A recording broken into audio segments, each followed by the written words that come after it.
No need to fear, Romelu Lukaku is here. The beast from Stamford Bridge is going to be starting, and Thomas Tuchel talks about Hakim Ziyech in glowing light. Maybe I don't know what I'm talking about, but let's get into the video. Welcome to the Kavkas View. I already know you lot know what it is. Chelsea are in line to be winning the league this year. Top of the league, smashing it. West Ham, London derby, match preview. You know I'll bring it with a smoke. So today we're going to talk about a lot of things. Injury news, who is back, who's going to play, and more importantly, Thomas Tuchel spills the beans on everything. On Saul's performances, shots fired, left, right and centre. You would be silly to miss out on this video. Let's get on with it. But you already know the deal. Hit the like button for your boy one time. The most nicest Azari in town. The best Azari in town. The only Azari that you're ever going to meet in your life. Because there's not many of us that speak English. And more importantly, the Azari that's going to be on 12k subscribers by the end of the year. Hit that like button, subscribe to the channel. It's not an onerous task. For those of you that don't know what that word means, it means when something takes very long to do. So make sure you hit that like button and let's move on with the video. So press conference kicks off. Thomas Tuchel sitting there suave in his Nike tracksuit. And more importantly, we got the best looking manager in the league, the best tactician,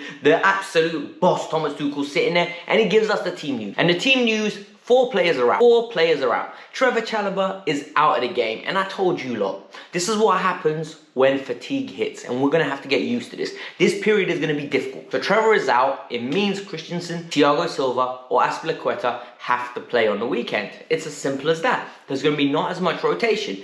Then Ben Chilwell is out for the foreseeable future. Then we have N'Golo Kante and Kovacic out. Now that's the worst one. That's the one that's a kick in the nuts. That's the one that hurts more than all of them because we need them back. A good midfield wins you more league titles than anything else. The midfield is the most integral part of any team. I always say this. You have a solid midfield base, you're going to be fine. You will be fine. But I've got some good news for you too. Very, very good news. Reece James is back. Look, Reece James basically got rested. He wasn't injured. It was time to give him a little break before his injury turned very serious. He played a lot of games consistently. He will be fine and he will be fit. Callum Hudson-Odoi. Look, Tuchel spoke the other day about the analytics and how there's something called a red zone and a critical red zone. Hudson definitely was in that critical red zone. And the reason is because Hudson started 7 games in a row. 7 games in a row. So that's mad. Like, that's something his body isn't used to doing. 100% it isn't. Because he's hardly played any football in the last 2 years. He'll acclimatize, he'll adapt, and he'll be fine. Reece James is back, which gives us a specialist, like Thomas Tuchel calls him. I love it when he said he's a specialist right winger. I love it because you know he's levels. Reece James is absolute level. And guess who's back? Mr. Jorginho. Jorginho is back, and guess what? We needed him because I can't go another game watching Saul and Ruben in that midfield because it is very stagnant. Jorginho and Ruben, every day of the week. No problem. And finally, the main event. Romelu Lukaku's back. Big Rom is back. And it looks like Rom's going to start tomorrow because the questions were directed towards him. And it basically was is Rom ready to start? And he was just like, of course, Rom's been wanting to start for a while, but we've been holding him back and reserving him in. And I think that is the right approach. I hate, and I mean this with a passion, a guy's out for 3 weeks, you rush him back 2.5 weeks, and you just don't wait the extra days, and then he re-pulls a hamstring, or he has another injury, or there's something else that occurs that shouldn't have occurred. Rom needs to get back and he needs to start firing goals. Romelu Lukaku was signed to score goals. Romelu Lukaku at this moment in time only has 3 league goals. We are 12 games in. I know he hasn't played a lot, but the narrative builds. And for me, Rom needs to go on one of his runs, and I think it's around the corner. Once Rom goes on one of his runs, he ends up getting like 8 goals in 5 games. And then the statistics look beautiful, or statistics look absolutely beautiful. And life is good. So let's get on with it. Tuchel was very praising of Hakim Ziyech. This is great man management. Because a lot of you say I'm very harsh on Hakim Ziyech. Alex, you don't like Hakim Ziyech because he stole your girl. You don't like Hakim Ziyech. Brother, Ziyech don't know me. How can he steal my girl if he don't know me? Like, it's stupid things. So the reason I don't like Hakim Ziyech as a footballer, because I don't know him as a person, is because he's inconsistent. He's 28, 29 years old, and he's inconsistent. He can be fantastic one week, then he'll have 3 games that are dead. He reminds me of Willian. And there's a reason why Willian used to irritate me. But Thomas Tuchel is very complimentary, and he's saying he's in a good run of form, the injury always hurts him, everything is recovering slowly, he's getting back to his original self. Bullshit. I'm sorry, yeah? This is excuses. I don't need excuses. I need results. And it's sad that Thomas Tuchel is coming out and giving so many excuses, because Hakim needs to take that spot and make it his own.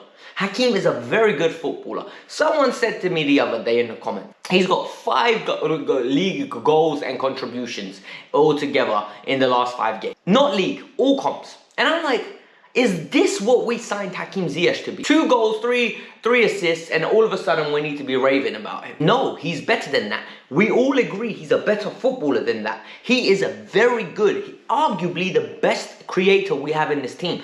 Arguably should be the best player on this team. But we don't see it. I want to see it enough. I want to see consistency. And when that happens, when we get 10 to 15 games of him being consistent with 6 goals in those games and maybe good man of the match performances, because I look at performances, I don't care about the goals tallies. I look at the performances. I will come on this camera on my mum's life, I will apologize to Hakim Ziyech. But I know he can't do it because he has not filled me with any confidence that this player on a regular basis can maintain a certain level of... Another player, Saul. Saul, Tuchel openly says, look, Saul needs to acclimatize to the league, and I agree with this so much. And the reason I agree with this is the only way he will acclimatize is if he plays, right? And the only way if he starts playing is by getting game time. But he ain't gonna get game time, because whenever he gets game time, he's so bad that he gets hooked. It's a catch-22 situation. We need to be patient with it. And when I say we need to be patient, I'm not saying re-sign him in the summer. I personally wouldn't re-sign him. There's no point re-signing him, because evidently he's gonna cost 35 million, and no one can convince me he's better than Billy Gilmore, Conor Gallagher, or Ruben Loftus-Cheek at this moment in time. He's not. So what are we doing here? So realistically speaking, bringing him every now and then, let's see what he can offer. Tuchel said that exploring the left wing back position. He's good at arriving late into the box. He's good at intricate playing. I haven't seen it. He touched the ball, 7 completed passes in that first half. I've not seen his intricate play. I've seen it on YouTube.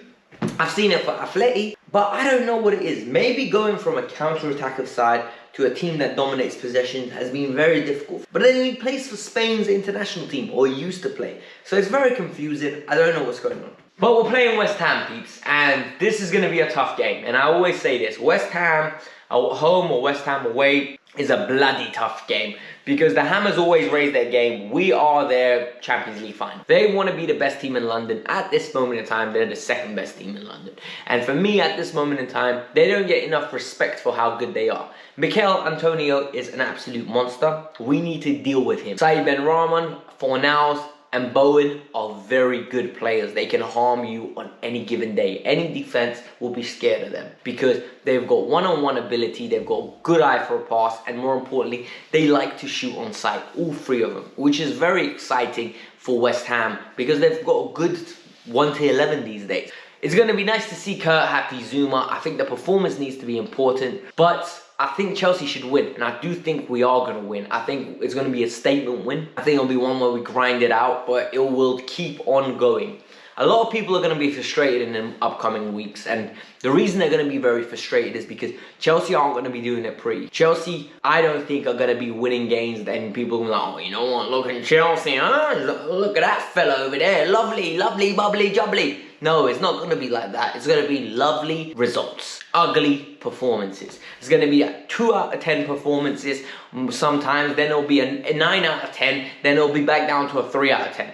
It'll be like the Watford game. We're going to ride our luck. This is the Christmas period. This is the Premier League. This period where you have 28 days, 7 games, 4 days of rest basically, then play. Like, it is a madness. It is going to take our emotions away, and we're not even playing, so you can only imagine what's going on with the players. Lack of sleep, sleep deprived, food being eaten at different times. You need to remember, these players' bodies are like machines, right? They are programmed to do things in methodical time frames, but when everything is altered because early kickoff now, this is then, you're traveling here, you're going there. It puts them out of rhythm.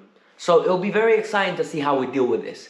At the end of 2022, we will know whether Chelsea are serious title contenders or Chelsea are pretenders. I think we're serious title contenders. So make sure you hit that like button, subscribe to the channel, and peeps, like I said to you before, it is important to hit that 12K. It means a lot to me. It really does. So support the channel, especially if you made it this far. I need to know in the comments, by the way. Tell me if you finished the video, because I can't check how many people actually finished the video, and I want to know the people that do finish my videos, because I'll interact with them a lot more. I really appreciate those people, because you lot are giving me a platform to do something I love. Like, this isn't my main job. This is just a side hustle where I have a little bit of fun and I talk about football. Some people take it too far and they start getting abusive, but I'll tell you one thing, and it's a secret. I don't see those comments.